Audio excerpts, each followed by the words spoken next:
কলিয়াবৰ শিক্ষা খণ্ডৰ অন্তৰ্গত ৰবাৰী প্ৰাথমিক বিদ্যালয়।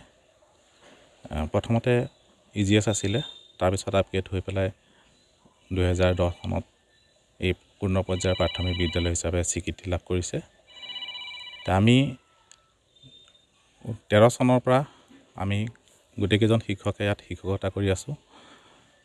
গতিকে ইয়াত এটা নতুনত্বা আনিবৰ কাৰণে আমি চেষ্টা কৰিছোঁ যে ছাত্ৰ ছাত্ৰীসকলৰ শিক্ষাৰ প্ৰতি মনোগ্ৰাহী হোৱাকৈ যাতে সকলো ধৰণৰ কাম আমি কৰিব পাৰোঁ তাৰ বাবে চেষ্টা কৰি আহিছোঁ। তাৰে উদ্দেশ্যে আমি তেওঁলোকক একোখনকৈ গামোচা তেওঁলোকে ডিঙিত অৰ্পণ কৰি স্কুললৈ আহিবলৈ আমি আহ্বান কৰিছিলোঁ। আৰু সেই কথাত আমাক বিদ্যালয়ৰ পৰিচালনা সমিতি তথা আমাৰ বিদ্যালয়ৰ অভিভাৱকসকল, বিদ্যালয়ৰ ছাত্ৰ ছাত্ৰীসকলৰ অভিভাৱকসকলে সহযোগিতা দিছে আৰু তেওঁলোকে ছাত্ৰ ছাত্ৰীসকলক একোখনকৈ গামোচা ডিঙিত অৰ্পণ কৰি পেলাই বিদ্যালয়লৈ পঠিয়াইছে। আমাৰ এইটো উদ্দেশ্য নহয় যে গামোচাখন লৈ আহিলেই কিবা এটা ভাল হয়, এনেকুৱা নহয়। আমাৰ কথাটো হ'ল যে গামোচাখন আমাৰ অসমীয়া জাতিৰ স্বাভিমান আৰু এই বিদ্যালয়ত আমাৰ অসমত বাস কৰা বিভিন্ন জাতি জনজাতিৰ শিক্ষাৰ্থীয়ে ইয়াত শিক্ষাদান ল'বলৈ আহে। গতিকে তেওঁলোকৰ যাতে অসমীয়া জাতিটোৰ প্ৰতি মনোভাৱ সদায় ভাল হৈ থাকে, অসমীয়া জাতিৰ প্ৰতি তেওঁলোকৰ যাতে দায়িত্বখিনি তেওঁলোকে নিজে মূৰ পাতি ল'ব পাৰে, তাৰ বাবে আমি তেখেতসকলক এই গামোচাখন লোৱাৰ আহ্বান জনাইছিলোঁ। লগতে আমি যেনেকৈ পবিত্ৰ স্থানলৈ গ'লে গামোচা বা তেনেকুৱা ধৰণৰ আমি ডিঙিত অৰ্পণ কৰি যাওঁ, সেই হিচাপে আমাৰ বিদ্যালয়খন আমি পবিত্ৰ স্থান বুলি ভাবি তেওঁলোকক সেই কথাষাৰো কৈছিলোঁ।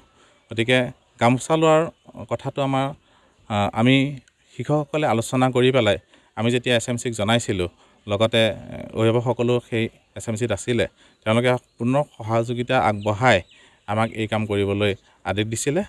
অৱশ্যে লগতে এটা কথা, তেওঁলোকে ব্যক্তিগত বিদ্যালয়ৰ ছাত্ৰ ছাত্ৰীসকলক দেখে, তেওঁলোকে বিভিন্ন ৰঙৰ টাই মাৰি যায়। গতিকে আমাৰ ছাত্ৰ ছাত্ৰীসকলৰ সৈতে এটা মনত ভাৱ হয় যে তেওঁলোকেও যদি এনেকুৱা এটা পৰিৱেশ পালেহেঁতেন, হয়তো তেওঁলোকৰ মনতো আনন্দ লাগিলেহেঁতেন। আমি সেইটো এটা লক্ষ্য ৰাখি যাতে তেওঁলোকে যাতে ভাবে আমাৰ বিদ্যালয়খনো কোনো প্ৰকাৰে কম নহয়, যাতে ব্যক্তিগত বিদ্যালয়ৰ পৰা যাতে আমাৰ বিদ্যালয়খন সদায় অগ্ৰণী বুলি ভাবি তেওঁলোকে যাতে মনত বিদ্যালয়ৰ প্ৰতি সুভাৱ লয়, তাৰ বাবেও আমি তেওঁলোকক চেষ্টা কৰি আহিছোঁ। শিক্ষা এইখন বিদ্যালয়ৰ পৰা শিক্ষাৰ্থীসকলক দিয়া হৈছে নেকি?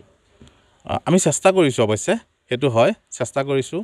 যিহেতু ছাত্ৰ ছাত্ৰীসকলক ইয়াত বিভিন্ন ভাষা ভাষী বিভিন্ন জনজাতিৰ শিক্ষাৰ্থী ইয়াত শিক্ষাদান লয়। গতিকে আমি এক হৈ যাতে থাকিব পাৰোঁ, আমি যাতে গামোচাখনেৰে এক কৰি ৰাখিব পাৰোঁ, সেইটো এটা চেষ্টা কৰিছোঁ।